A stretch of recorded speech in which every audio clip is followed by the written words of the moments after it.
gigantic moving sale extravaganza is going strong at the Interiors Market. We've restocked straight from our warehouse, and now it's your chance to snag incredible deals on our new stunning furniture, home decor, and more. Enjoy incredible discounts of 60 to 90% off every item in the store. You don't want to miss the final few days of this huge moving sale. We are open with special hours this President's Day Monday through Saturday, 10 to 6. Hurry in for the best deals. We know you enjoy feeding your backyard bird. Thanks for watching News 12 on your side. Parker's Kitchen is my new daily coffee stop. Gourmet beans are freshly ground for every cup. Get your own cup of great tasting, freshly brewed coffee at Parker's Kitchen. Live from Augusta, you're watching News 12 at 6 o'clock. Well, more rain is on the way, and after that, our mornings are staying below freezing. Good evening, and thanks for joining us. I'm Wrdw. And I'm Zaina Halliburton. Your first alert meteorologist, Mikhail Hannah-Harding, joins us live from the Weather Center. Mikhail, we're entering that time of the year where we see more severe weather. Is tomorrow's rain going to carry any threat with it? No, actually, we're looking at a actually chillier forecast, so that's going to help limit instability, especially from those temperatures being able to add some extra energy. But overall, we're not going to have a setup favorable for any kind of severe weather. It's going to be more of a chilly rainfall that's going to border for our northern counties a chance for a wintry mix. So definitely not looking at severe chances tomorrow. But as far as looking at current conditions in between Aiken and Augusta, we're in the 50s. We have an east-southeast wind between about 3 to 5 miles an hour. Here's a look at the big picture, though. We have that area of low pressure that's taking shape in Texas. It's going to move through the Gulf for tonight and stay just a little bit too far north, which is going to limit our chances for that winter precip tomorrow. We have seen a lot of clouds, though, moving through for today. That's going to continue for tonight as we see cloud cover building heading into tomorrow. Temperatures are in the 50s across the area. A closer look inside the Augusta-Aiken area, we also see lots of 50s right now for those temperatures. Through this evening, we'll look at temps in the 50s and 40s as well, so it definitely continues to be a cool to chilly feel for tonight, but not quite as cold as last night. We saw temperatures in the 30s before midnight last night. We'll look at temperatures in the upper 30s and low 40s for most locations waking up for tomorrow morning, and we'll look at rain chances start to tick up as we head towards midday tomorrow. So the earlier part of your morning could be drier as we're approaching the latter part of your Wednesday morning into the afternoon. That's when rain chances start to move in kind of off and on for the remainder of the day. We'll look more at your forecast and a very cold finish to our week coming up. Breaking news just into the newsroom. A Richmond County deputy is fired and then arrested. Authorities say former deputy Addison Leroy Brown was with Richmond County since last April. He was fired today in connection to an incident on Saturday where body-worn camera footage, quote, led to inconsistencies that led to his firing and arrest. We're working now to learn more about what that incident was. But in the meantime, Brown is charged with giving false statements in a government matter and violation of oath of office. Well, time is running out for commissioners to decide whether to opt in or out of the controversial homestead law. Voters approved the referendum back in November, but it allows counties to hold 3 public hearings, then decide whether to opt out of that law. Every county in Georgia has until March 1st to make their decision. Richmond County's administrator told commissioners she wanted a decision today, but commissioners say this is such a complex issue that they need more time. Meanwhile, both homeowners and business owners are waiting to see which way the county will go. Your City Hood is live at the municipal building. And Sydney, you heard commissioners discuss the homestead exemption back and forth, with one saying either way their decision is going to cause some discomfort. Well, one thing's for sure, this story, it's not a fairy tale. This law has everyone asking questions, from property owners to city leaders. Now, a tax break, it sounds ideal, but it's more complex than that. The Richmond County tax assessor says this is an additional exemption, and that is what some homeowners want. When we take a vote, we assume the voters know what they're doing, and we abide by what the voters say. And according to the tax assessor, opting in and maintaining the exemption could create a tax shift, placing the burden on commercial property owners, businesses, and multifamily housing. The cost shift, if opting in, could be, quote, detrimental to commercial property owners and renters, according to the Chamber of Commerce. I think it's putting undue burden and undue stress on them, not to mention the fact that with business owners already having increased costs elsewhere, to shift that property tax onto the commercial owners, it's just creating another cost for them. Now the arguments from the public on whether or not they want to opt in or opt out, those have been made to city leaders. Now we just wait until next week to see how Richmond County plans to move forward here. Okay, still time to decide that, but thank you, Sydney, for continuing to follow that for us. A suspect with a criminal history in multiple counties killed in a car chase with deputies. This happened around 4 o'clock yesterday when Columbia County deputies learned that a suspect with felony warrants, Sean Threat, was spotted on traffic cameras. The chase began on Appling Harlem Road at West Forest Street and ended up on Sawdust Road. There, authorities say a Columbia County deputy was approaching the chase from the opposite direction and was hit nearly head-on by Threat's car. Threat died at the hospital. The deputy has only minor injuries. Now we know those felony warrants were for aggravated stalking. This seems to be related to Threat's other charges, which include simple battery, family violence. Reports show he was harassing his wife, who had filed for divorce the same day as that felony charge. That same day, his wife filed for temporary protection after she says Sean threatened to kill her, left her alone on back roads, tried breaking into her home, and more. Other previous charges include driving with no proof of car insurance.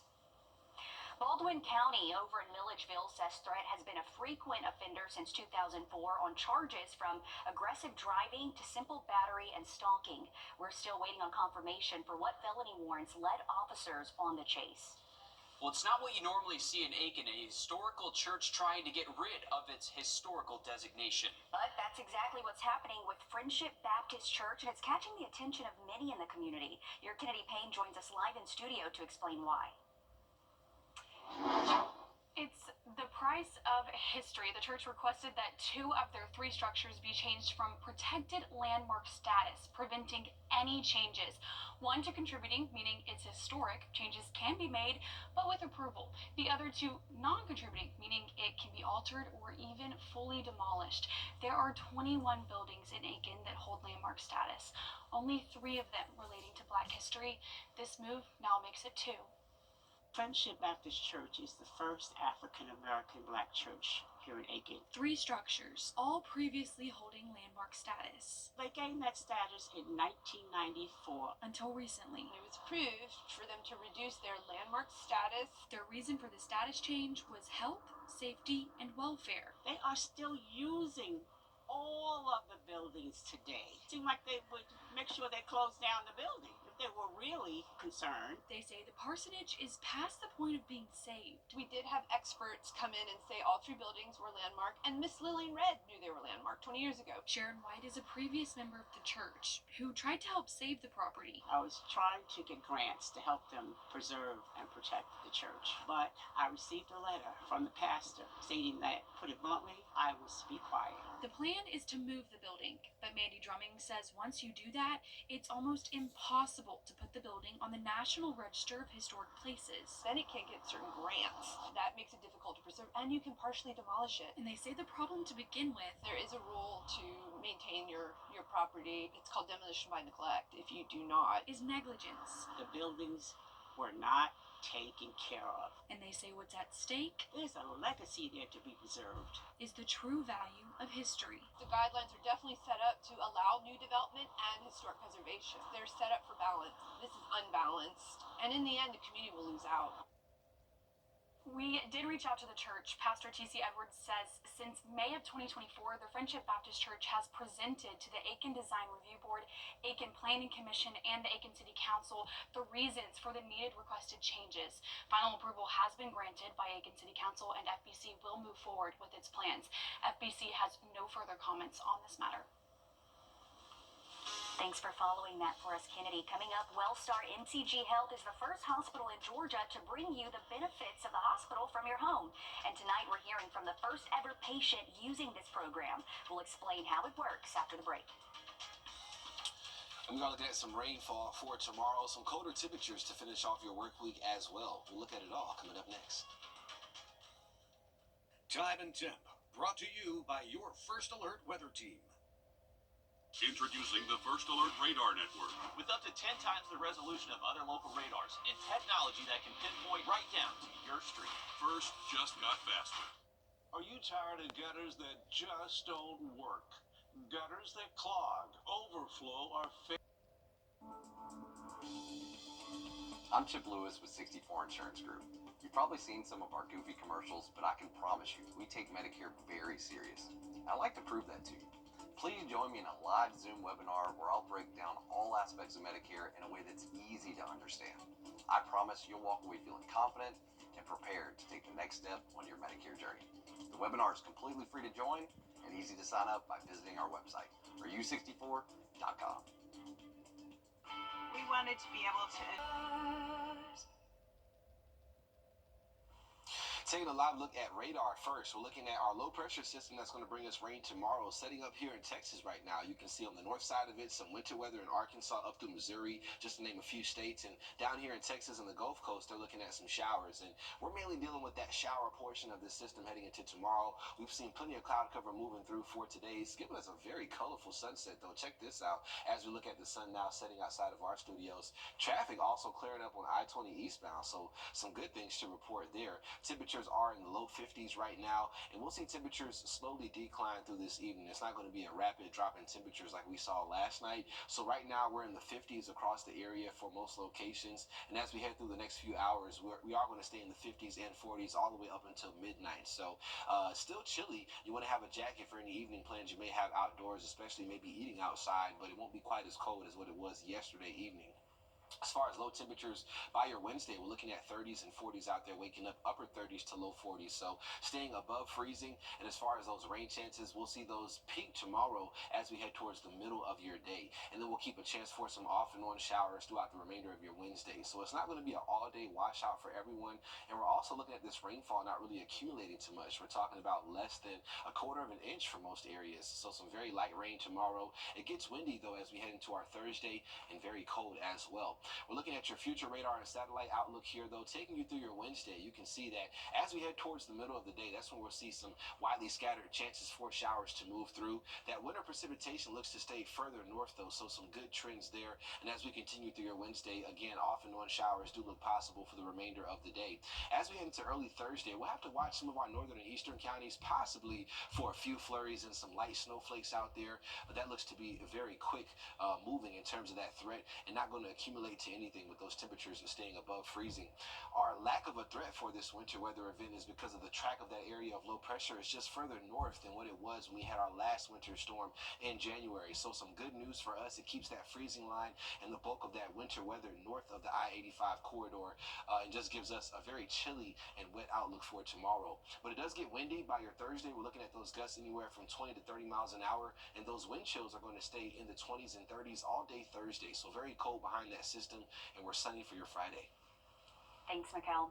One local man is Georgia's first hospital-at-home patient. Wellstar MCG Health recently launched the Hospital Care at Home program, which provides patients with everything they need to recover from the comfort of their own bed.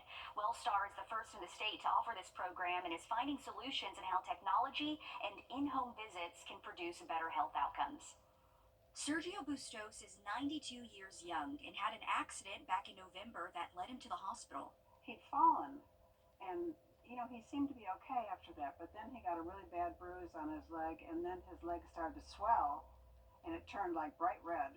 Sergio's wife, Roxanne, says after a long night in the emergency room, the diagnosis came back as cellulitis, a bacterial skin infection. They said that he needed IV antibiotics in the hospital, so he needed to be admitted to the hospital. And my daughter said, couldn't we do that at home?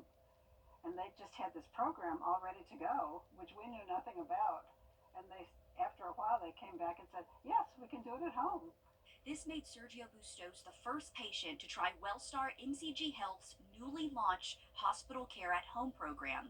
Dr. Matt Lyon says this is a game changer, especially for those who respond better in familiar environments. When your mom or your dad, they're coming to the hospital, a lot of times they get confused about where they are, and then that leads to a longer length of stay, and it may result in a fall in the hospital. Well, if we do that in their home, they don't have that disorientation, that confusion, but they're still getting the care like they're in the hospital. Patients are provided equipment to monitor vital signs and a tablet for virtual visits and 24/7 communication with doctors. It gives us the ability to make sure we're staying connected with that patient. I mean, they're not in the hospital, but yet normally they would be in the hospital. So we want to make sure that we're monitoring them and giving them the same care just like they would be in the hospital, but only in their home. Like they would remind me every day to take his vital signs twice a day, which I would forget otherwise. And if I hadn't done it, they would remind me. And if we had a question, we could ask it like that, and it was very, very well done. Although patients are monitored a lot virtually, nurses and paramedics do make multiple in-home visits. It was a very pleasant experience. I got along very well with them. They got along very well with me. They were knowledgeable. That's a very important. And as you can see, Mr. Bustos is doing a lot better. He's up, he's mobile, he's moving, all in the comfort of his home. It really is a game changer, especially for people who may not have the ability to travel to the hospital for a lot of those checkups as well. So great program there. That's right, and they're looking to expand it if you're interested. There is criteria, however, that has to be met to be considered for this program. You can't have a condition that's considered too critical, and you have to live near the hospital in case you need to be transferred back immediately. If you want to learn more, we have all of the information on our website. Well, coming up in sports, Survive in Advance. Georgia high school basketball teams hit the court tonight in pursuit of moving through the bracket. Alyssa Lyons has the bracket to watch coming up next. First Alert Radar. Save your money. On your sideline. Sponsored by Chandler Law Firm. Well, today is where the days are numbered on the court. Both the GIAA and the GHSA begin basketball postseason. And this year's brackets in the GHSA has really hurt some of the best teams in Augusta. The GHSA used a mathematical formula to see teams for state playoffs, putting some of our area's best all on one side of the bracket quadrant. And 4 out of the 8 teams in the girls class 2A are Augusta area teams. So we're talking Thompson, Butler, Laney, and Josie. Tonight only 3 will survive since Butler and Laney are set to play one another. And the winner of that game will knock out another area team, reducing the chances of an Augusta-based state champion. The Junior Invitational at Sage Valley already hosts some of the best junior golfers. Per multiple sources, 2 big names will be making their way to Graniteville this March. Charlie Woods, and son of 15-time major champion Tiger Woods, so it should sound familiar, and Kai Trump, granddaughter of President Trump. They're both expected to play in this year's Junior Invitational. Astros Tally, the defending champion Gianna Clement, will also make their return to Graniteville. The Invitational returns to the Sage Valley Golf Club March 19th through the 22nd. Well, this spring training has given us a few surprises and set expectations. The 2024 NL Cy Young Award winner was on full display. Chris Sale had live batting practice against the likes of non-roster invitees Nick Allen and Connor Copel. Snit liked what he saw. For Sale, his process seemed to be successful last offseason, so he's not really looking to change much this season. Got a lot under my belt last year, just the kind of the ins and outs and just routine. I think I kind of found a routine that really worked well for me last year, and when I needed to adjust, I could. So again, I'm basically just trying to replicate what last off season looked like, and then kind of do the same thing through spring training, and hopefully it translates to the season. The left-hand pitcher will open against the Braves' first opponent on the 2025 calendar. That's in 4 days against the Twins. The Braves will be featured on Peachtree Sports Network this year. The first game to air on our sister station will be on the 27th against the Nats. All right, thanks for that, Alyssa. In recent years, the ASPCA Animal Control Center reported 8% of calls were related to pets ingesting toxic plants. While 8% may not seem like a big number, many pet owners do not want to take that chance. No, we do not. Your First Alert meteorologist Emily Acton stopped by Bedford Gardens to learn more about what plants are safe for your furry friend and which plants are not. Every pet owner knows the struggle of monitoring what goes in your pet's mouth. Anything from toys to shoes to remotes or even master tickets, most of which are harmless. But there is a common household item that you may not think you need to watch out for: plants. You're not going to want to go with any philodendron. Most of them are very, very toxic, even to people. And while spring is around the corner, many homeowners and pet owners are looking to bring color into their houses and yards. It's important to stay away from lilies, aloe plants, ribbon plants, and even azaleas. If you are a pet owner, Emily recommends doing your research before you buy. Go through multiple sources and don't just pick one website and be like, well, this person said I could take 7 philodendrons and put it, in my house, but definitely cross-referencing and going through multiple websites and stuff. It's always good practice to consult with your vet if you're worried about a specific plant. In Augusta, Emily Acton on your side. Now I think I need to go home and do some research on the plants I have. You're a little concerned. Okay. The good thing is Brittany's older now and he's not concerned about plants, Yeah. but, for future puppies, that's something to take into account. Absolutely. We have a full list of those toxic and non-toxic plants on our website, wrdw.com. It's important, we have spring coming up soon. Yes. People may be planning a lot, especially after Helene, too, Mikkel. It's something to keep an eye on. Well, it's definitely, guys, and shout out to Emily for that package. Thank you for that. And also, good news to report is that we did hit the 3-degree guarantee for today. Our forecast was 59, had an actual high of 57, so another $50 going towards the Salvation Army Center of Hope, courtesy of Tub Doctor. So we're going to get back at it again for tomorrow and look at your forecast one more time coming up. The First Alert Team, the best in Georgia. Attention homeowners, time is...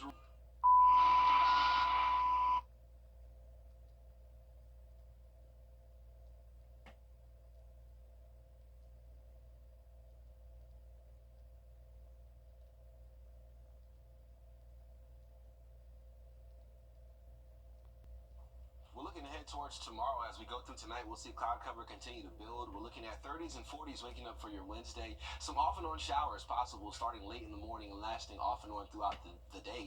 The good news to report, though, is that we'll keep those winter weather chances further north, it looks like. So very low chances of a wintry mix in the northern fringes of our northern counties. And may have to watch out for some wraparound moisture on the backside of that low. All this doesn't look to be impactful at all, though, because our temperatures, for the most part, stay above freezing. So no accumulation is expected if any of our northern counties or anyone sees any kind of winter precip.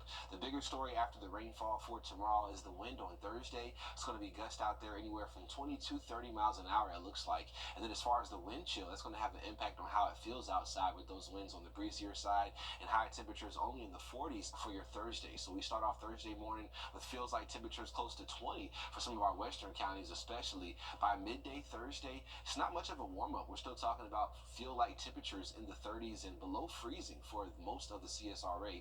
And then by Thursday afternoon, those wind chills never get out of the 30s for most areas. So a very cold feel as we do start to finish off the week, and definitely want to get ready for that. You will need that jacket as we finish off this week with 40s tomorrow through Friday. By the weekend, we're a little bit milder, but still below average as those temperatures continue to stay in the 50s. Our mornings do get pretty cold as well. Friday and Saturday especially, we're talking about consecutive hard freezes and mornings below freezing Thursday through Sunday. So some cold air does settle in behind this next system. But check out Monday and Tuesday next week. We're back close to 70 with lots of sunshine.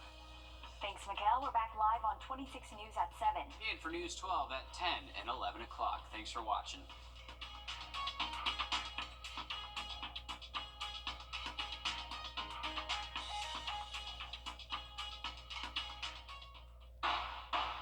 Call all nines now. Hi, Suzanne Willie Honeymichael here with Hardwood Floors and More. We truly appreciate the opportunities we've had to work in so many homes over the years. And now we want to invite you to our showroom to discover why we are the company that friends recommend. Our quality products, knowledgeable staff, and the tremendous skill set of our technicians is what has made Hardwood Floors and More the most trusted locally owned business for over 30 years. Hardwood Floors and More, so much more in store for you.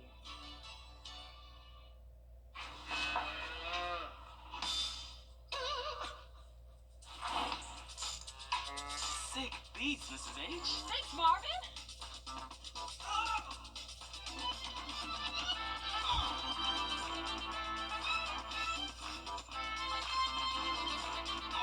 When you join the Players Club, you get way more than you expect. More chances, more wins, more surprises. The Players Club. More happens here. Ashley's President's Day sale is going